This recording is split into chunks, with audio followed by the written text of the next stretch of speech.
Hi friends. പ്രവാസി പെൻഷനിൽ അംഗത്വം എടുത്തിട്ടുള്ള ആളുകൾക്ക് വേണ്ടിയിട്ടുള്ള മറ്റൊരു വീഡിയോ ആണിട്ടത്. അപ്പോൾ ഞാൻ ഈ ഒരു വീഡിയോയിൽ പ്രത്യേകിച്ചും പറയാൻ പോകുന്നത് നമ്മൾ എപ്പോഴാണ് പെൻഷന് വേണ്ടി അപേക്ഷിക്കേണ്ടത് എന്നാണ്. അതായത് അംഗത്വം എടുക്കാനല്ല, നമ്മൾ അടച്ചു കഴിഞ്ഞ് നമ്മൾക്ക് പെൻഷൻ പ്രായം എത്തിക്കഴിഞ്ഞാൽ എപ്പോഴാണ് നമ്മൾ പെൻഷന് വേണ്ടി അപേക്ഷിക്കേണ്ടത് എന്നുള്ള ഒരു വീഡിയോ ആണ്. അതിനെക്കുറിച്ച് ഡീറ്റെയിൽ ആയിട്ടുള്ള ഒരു വീഡിയോ ആണ്. ഇത് ഞാൻ പറയാൻ കാരണം 1-2 ദിവസം മുന്നേ എന്നെ കുറച്ച് പേര് ബന്ധപ്പെട്ടിരുന്നു. ഒരു 2-3 പേര് ബന്ധപ്പെട്ടിട്ടുണ്ടായിരുന്നു. അപ്പോൾ അതിൻ്റെ മുന്നേ ചെയ്തൊരു വീഡിയോൻ്റെ അടിസ്ഥാനത്തിലാണ് അവരൊക്കെ മെസ്സേജ് അയച്ചിട്ടുണ്ടായിരുന്നത്.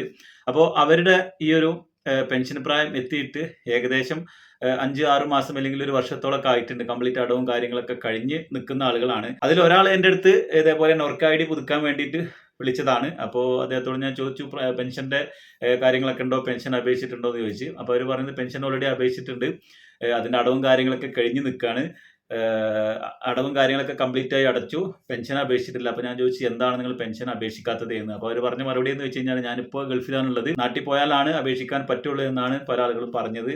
അപ്പോൾ അത് വിചാരിച്ചിട്ടാണ് ഞാൻ ഇതുവരെ പെൻഷൻ അപേക്ഷിക്കാത്തത് എന്ന് പറഞ്ഞു. മറ്റൊരാൾ പറഞ്ഞത് ഇവിടുന്ന്, അതായത് ഗൾഫിൽ നിന്നുകൊണ്ട് പെൻഷൻ അപേക്ഷിക്കാനും ബുദ്ധിമുട്ടാണ്, ഒരുപാട് കാര്യങ്ങളൊക്കെ റെഡിയാക്കേണ്ടതില്ല, അതുകൊണ്ട് നാട്ടിൽ പോയതിന് ശേഷം അപേക്ഷിക്കാം എന്ന് വിചാരിച്ച് എന്ന് പറഞ്ഞു. അപ്പോൾ ഈ ഒരു വീഡിയോയിലൂടെ ഞാൻ പറഞ്ഞത് കറക്റ്റ് നമ്മൾ എപ്പോഴാണ് പെൻഷന് വേണ്ടി അപേക്ഷിക്കേണ്ടത് എന്നാണ്. അതായത് നമ്മൾ 60 വയസ്സായി കഴിഞ്ഞാൽ നമ്മൾ പെൻഷന് എലിജിബിൾ ആയി. അതായത് 55 വയസ്സിന് മുന്നേ ചേർന്ന ആളുകളാണെങ്കിൽ അവർക്ക് 60ാമത്തെ വയസ്സിലും, 55 വയസ്സിന് ശേഷം ചേർന്ന ആളുകളാണെങ്കിൽ 5 വർഷവുമാണ് നമ്മൾ പെൻഷനിൽ അടയ്ക്കേണ്ടത്.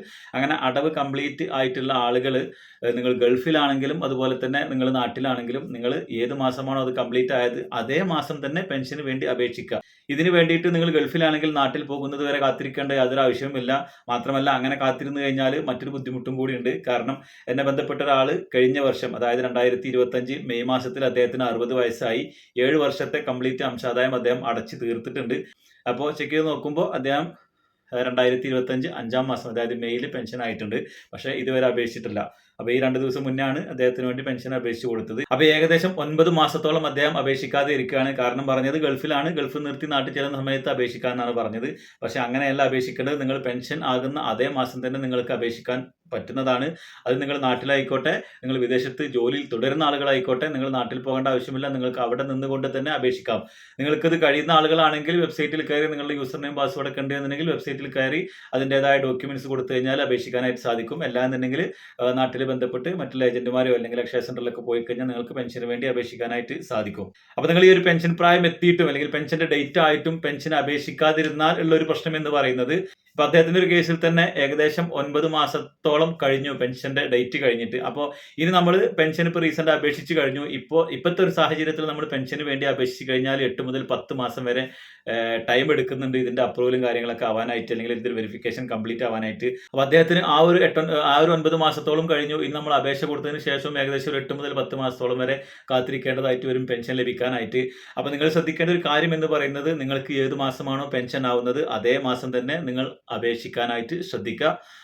അതുപോലെ തന്നെ നിങ്ങൾ ആ ഒരു പെൻഷൻ ആകുന്ന ഡേറ്റ് നിങ്ങളുടെ വെബ്സൈറ്റിൽ ലോഗിൻ ചെയ്ത് കഴിഞ്ഞാൽ അതിൽ നിങ്ങൾക്ക് കാണാനായിട്ട് സാധിക്കും എന്നാണ് പെൻഷന് ഡേറ്റ് എന്ന്. എന്നുണ്ടെങ്കിൽ നിങ്ങളുടെ ഈ ഒരു പ്രവാസി വെൽഫെയർ പെൻഷന്റെ കാർഡിന്റെ മുകളിൽ നിങ്ങൾ ജോയിൻ ചെയ്ത ഡേറ്റ് ഉണ്ടാവും. ആ ഒരു ജോയിൻ ചെയ്ത ഡേറ്റ് വെച്ചിട്ട് നിങ്ങൾക്ക് 60 വയസ്സാകുന്ന ഏജ് എന്നാണ്, അല്ലെങ്കിൽ 60 വയസ്സാകുന്ന ഒരു ദിവസം എന്നാണോ അതായിരിക്കും നിങ്ങളുടെ പെൻഷൻ ഡേറ്റ്. അപ്പോൾ അത് കാൽക്കുലേറ്റ് ചെയ്തിട്ട് അതുവരെയുള്ള എമൗണ്ട് നിങ്ങൾ കൃത്യമായിട്ട് അടച്ചിരിക്കണം. അത് അടച്ചതിന് ശേഷം മാത്രമാണ് നമുക്ക് പെൻഷന് വേണ്ടി അപേക്ഷിക്കാനായിട്ട് സാധിക്കുകയുള്ളൂ. അപ്പോൾ നമുക്ക് പെൻഷന് വേണ്ടി അപേക്ഷിക്കാനായിട്ട് കുറച്ച് ഡോക്യുമെന്റ്സിന്റെ ആവശ്യമുണ്ട്. ആ ഡോക്യുമെന്റ്സ് എന്തൊക്കെയാണെന്നുള്ളത് ഞാൻ ഒരുപാട് വീഡിയോസിലൂടെ പറഞ്ഞിട്ടുണ്ട്. അപ്പോൾ വീണ്ടും അത് പറയുകയാണ്. നമുക്ക് ആദ്യം വേണ്ടത് നമ്മുടെ പാസ്പോർട്ടാണ്. രണ്ടാമതായി നമുക്ക് ആധാർ കാർഡ് വേണം. മൂന്നാമതായിട്ട് നമുക്ക് വേണ്ടത് നമ്മളുടെ അക്കൗണ്ട് പാസ്ബുക്ക് ആണ്. അക്കൗണ്ട് പാസ്ബുക്ക് ശ്രദ്ധിക്കേണ്ടത്, നമ്മളുടെ ഈ ഒരു പ്രവാസി വെൽഫെയർ പെൻഷനിൽ നമ്മളുടെ പേരെന്താണോ അതേ പേര് തന്നെ ആയിരിക്കണം നമ്മളുടെ അക്കൗണ്ട് പാസ്ബുക്കിന്റെ മുകളിലും. അപ്പോൾ ചില ആളുകൾ വൈഫിന്റെയും അതുപോലെ തന്നെ ഹസ്ബൻഡും വൈഫുള്ള ജോയിന്റ് അക്കൗണ്ടിന്റെ പാസ്ബുക്ക് ഒക്കെ കൊടുക്കാറുണ്ട്.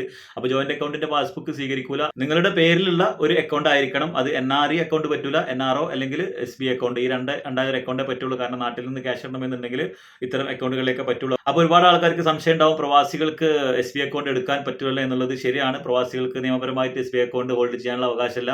അപ്പോൾ നിങ്ങൾക്ക് NRO അക്കൗണ്ട് ചെയ്യാനായിട്ട് പറ്റും. അപ്പോൾ എല്ലാ ആളുകൾക്കും ഒരു NRA അക്കൗണ്ട് ഉണ്ടായിരിക്കുമല്ലോ. അപ്പോൾ NRA അക്കൗണ്ട് ഉള്ള ആളുകൾക്ക് അതേ ബാങ്കിൽ തന്നെ ഒരു NRO അക്കൗണ്ട് ഓപ്പൺ ചെയ്യാനായിട്ട് സാധിക്കും. അപ്പോൾ നിങ്ങളുടെ പെൻഷൻ പ്രായം എത്തുന്നതിന് മുന്നോടിയായിട്ട് നിങ്ങൾക്ക് NRO അക്കൗണ്ട് ഇല്ല എന്നുണ്ടെങ്കിൽ നിങ്ങൾ NRA അക്കൗണ്ട് ഉള്ള അതേ ബാങ്കിൽ തന്നെ ഒരു NRO അക്കൗണ്ടിന് വേണ്ടി അപേക്ഷിക്കുക. അപ്പോൾ നിങ്ങളുടെ സെയിം അഡ്രസ്സിൽ അല്ലെങ്കിൽ സെയിം നെയിമിൽ നിങ്ങൾക്ക് ഒരു NRO അക്കൗണ്ട് കിട്ടും. ആ ഒരു അക്കൗണ്ട് വഴി നമുക്ക് നാട്ടിലുള്ള ഇടപാടുകൾ നടത്താനായിട്ട് സാധിക്കും.